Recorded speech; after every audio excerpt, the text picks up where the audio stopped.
జమ్మూ కాశ్మీర్లో ఉగ్రవాదుల ఏరివేత ముమ్మరంగా కొనసాగుతోంది. గురువారం ఉదయం త్రాల్లో జరిగిన ఓ ఎన్కౌంటర్లో డ్రోన్ చిత్రీకరించిన దృశ్యాలు ఇప్పుడు ఇంటర్నెట్లో వైరల్ అవుతున్నాయి. జైషే మొహమ్మద్ సంస్థకు చెందిన 3 ఉగ్రవాదులను దళాలు చుట్టుముట్టాయి. వారిలో ఒక ఉగ్రవాది నిర్మాణంలో ఉన్న బిల్డింగ్ బేస్మెంట్ కు వెళ్లి దాక్కున్నాడు.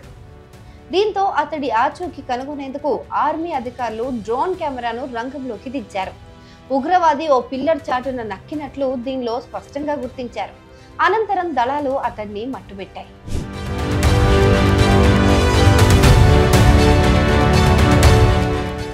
త్రాల్ ప్రాంతంలోని నజీర్ గ్రామంలో ఉగ్రవాదులు ఉన్నట్టు ఆర్మీకి ఉదయమే సమాచారం అందింది. దీంతో ఆ ప్రాంతంలో నిర్బంధ తనిఖీలు చేపట్టింది. దీంతో హఠాత్తుగా ఉగ్రవాదులు కాల్పులు మొదలు పెట్టడంతో ఎన్కౌంటర్ మొదలైంది. కొన్ని గంటల పాటు హోరాహోరీగా కాల్పులు జరిగాయి. ఎట్టకేలకు 3 ఉగ్రవాదులను దళాలు హతమార్చాయి.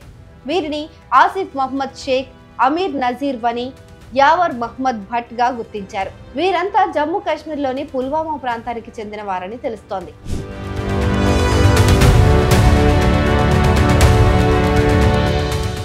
గత 48 గంటల్లో జరిగిన రెండో ఎన్కౌంటర్ ఇది. నిన్న దక్షిణ కాశ్మీర్లోని షోపియాన్ జిల్లాలో జరిగిన ఆపరేషన్లో 2 టాప్ లష్కరే కమాండర్లను ఆర్మీ మట్టుబెట్టింది. వీరిని షహీద్ కుట్టా, అద్నాన్ షఫీగా గుర్తించాయి. షహీద్ 2023లో లష్కరేలో చేరాడు. గతేడాది ఏప్రిల్లో ఓ రిసార్ట్ వద్ద కాల్పుల ఘటనకు ఇతడే బాధ్యుడు. ఈ ఘటనలో 2 జర్మనీ పర్యాటకులు, వారి డ్రైవర్ గాయపడ్డారు. ఓ సర్పంచ్ హత్య కేసులో కూడా ప్రధాన నిందితుడు ఇతడు. ఇటీవల పహల్గామ్ ఉగ్రదాడి తర్వాత షహీద్ ఇంటిని భద్రతా దళాలు పేల్చేశాయి.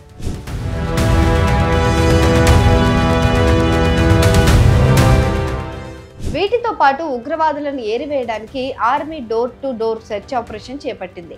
సరిహద్దుల్లో పరిస్థితులు సాధారణ స్థితికి చేరుకొని ప్రశాంతత నెలకొనే వరకు ఉగ్రవాదుల వేట కొనసాగనుంది.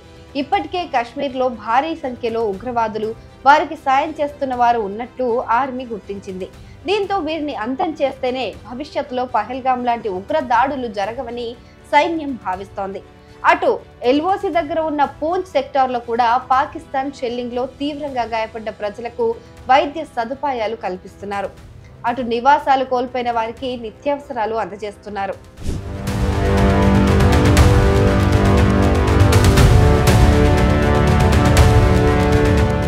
Security forces got specific information regarding the movement of terrorists in that area. Accordingly, cordon was laid off, and it led to the ensuing of encounter between security forces and hold-up terrorists. So far, we have observed few bodies of terrorists. 3 bodies are observed, but operation is still going on at this moment. It will take some time to sanitize and conclude. So identities and affiliation could only be divulged only after that. 48 घंटे में 3 encounter south Kashmir में हुआ. क्या ये उसकी तरफ इशारा कर रहा है कि पहलगाम हमले के बाद जिस तरीके से ऑपरेशन एंटी मिलिटेंसी जारी है उसी का हिस्सा है, या ये क्या कर रहे हैं? This you can appreciate. This is all-out effort to decimate that terror ecosystem, and every terror organization which is operating, it is the swift resolve of the security forces to neutralize them, so that things are kept under control. क्या पहलगाम हमले से इनका कोई direct या indirect connection? Since I have told, it is yet not concluded. It will take us some time to divulge their identities and affiliation. Only after that we will tell you at appropriate.